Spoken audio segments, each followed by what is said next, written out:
Thank you for watching MMA Oddsbreaker. I'm Frank Trigg. That Yves Edwards sitting over there. He's driving back from. Where were you coming from? From the H. What were you doing?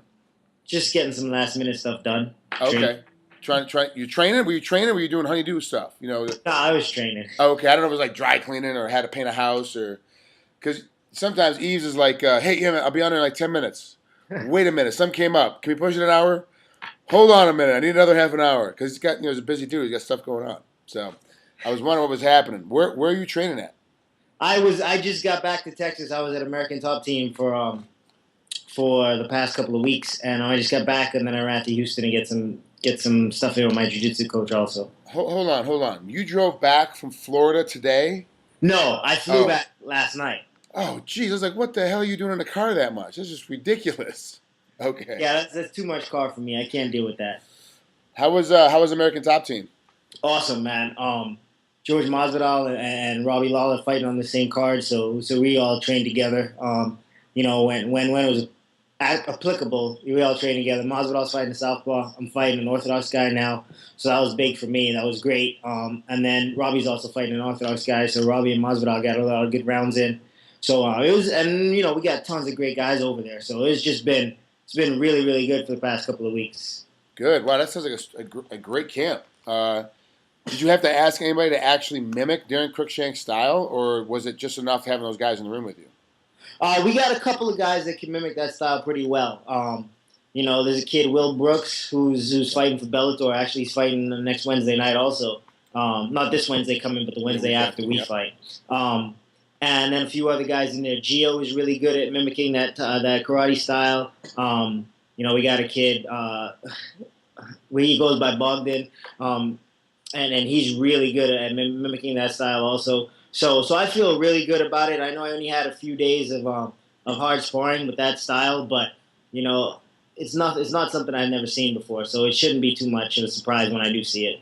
You've been doing this for 16 years. It's not like you're a young kid. You're 36, right? Yep. 36 now. What does Darren bring that you said you've seen it before? But what does Darren bring that when I'm watching videos on him as a broadcaster, that I'm not catching? Like, what do you see that I'm not catching? Break him down for us.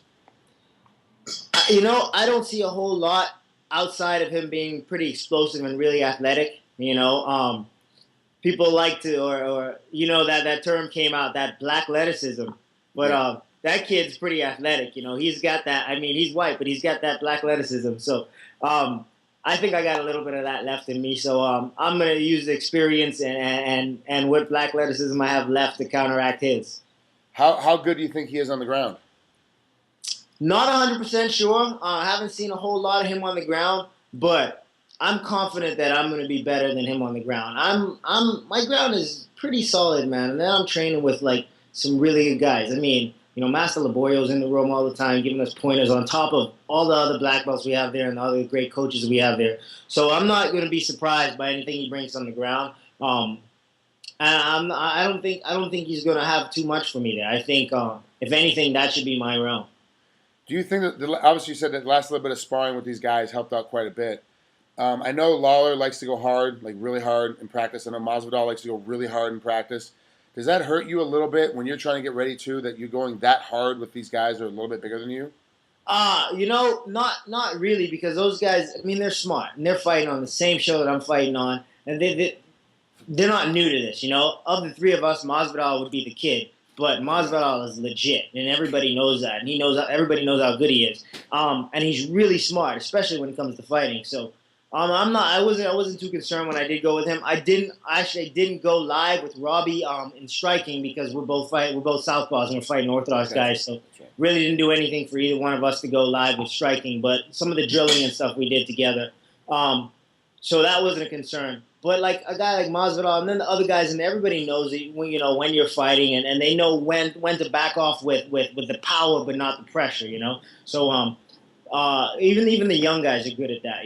So it was never for me. It was never, oh, I'm worried I'm gonna get hurt. Those guys are like my brothers, man, and I know they cut for me like I cut for them, and they wouldn't do anything to hurt me. If anything happened, it would be unintentional. But it's not likely to happen when you training with the guys that you love, and those guys want to see you do well too. Who's going to corner you? Because there's so many guys fighting right now in different spots, and like, who's going to be in your corner? My corner is Tyron Woodley's always in my corner, unless he's fighting on the same show. But Woodley's going to be in my corner. My jiu-jitsu coach, Travis Took, is going to be in my corner. And one of my wrestling coaches, Dan Valamon, is going to be in my corner. Okay. And all the other guys from ATT are going to be there. We're all going to be in the same locker room, so we're all going to be together all night. But, for that 15 minutes, 17 minutes, it's just going to be us four. And then we'll go back there and cheer Robbie and George on at their victories, too. Was Tyron down there when you were down there training? Tyron didn't get to come down this trip. He's had a lot of stuff going on. He had his fight, and then he had a few things going on after that, and he had been away from home for a while. And he offered to come down, but I was like, man, you got a wife and kids waiting on you, and they've been wanting to see you. So, I mean, we've done it before where, you didn't get to come in during the camp, but Tyron and I, we're on the same page all the time. So it's not a big deal for me to not see him for 3, 4, 5, 6 weeks and then get in the cage and have him coach me because his voice is the one that I hear. You're going down to American Top Team all the time for training. Now, you didn't used to always do that. And you're still getting time in with your jiu-jitsu instructor right there in Houston. What difference does it make, like when you're down teaching? Because Master Labarre has a different style than your guy does. So is it hard sometimes to kind of equate and figure out what both these guys are talking about when it comes from a ground game standpoint? For me, I don't think so. I think it's good because I get at least a different look. I get a different opinion, a different feel for something. If the guy that if my coach Travis if there's something he has me doing and it's just not clicking for me, and I bring that up to Laborio, there's a lot of times when he'll point out the finer details for me that I was missing, or just say it in a different way that it makes so much sense. And then it's crazy too because a guy like Laborio, I mean this guy is, everybody knows Laborio. Everybody in the game knows who Laborio is and knows how good he is. But at the same time, he's the kind of guy that he knows how good he is. I think also, but he's the guy that will see me or Masvidal or Robbie or Will or Dustin Poirier do something, and he'll pull us aside and say, "Hey, can you show me what you just did? I want to see how, I want to play with that. I want to see how that works." And so for a guy like that, it really, for me, it's not a hard thing to go from one jiu-jitsu coach's style to another. When a guy like Laborio, who's really open-minded, really open, and he can really communicate well. So it's really easy to talk to him and to get things through to and from him.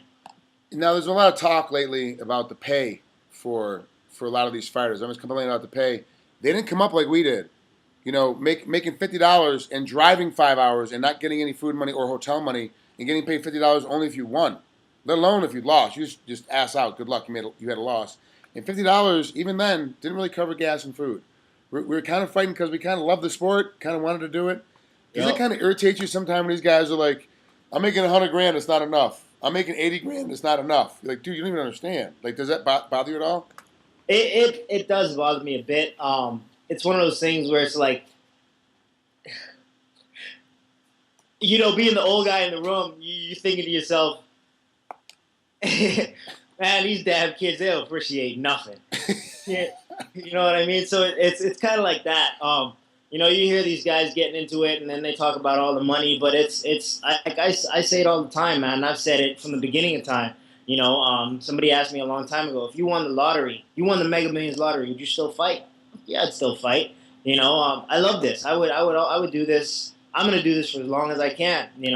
And the money it's not a big deal. It's not the reason why I do it. It's great to have it, and I'm glad that the way it's gotten better. It's gotten to where it is, where I can do this solely because I wouldn't be as good, but I would definitely still be doing it. So when I hear guys complain about the money and whatnot, it's like, man, you're really complaining about nothing. You have no idea what it was like when there was no money in this game, and you should probably take that back and just relax.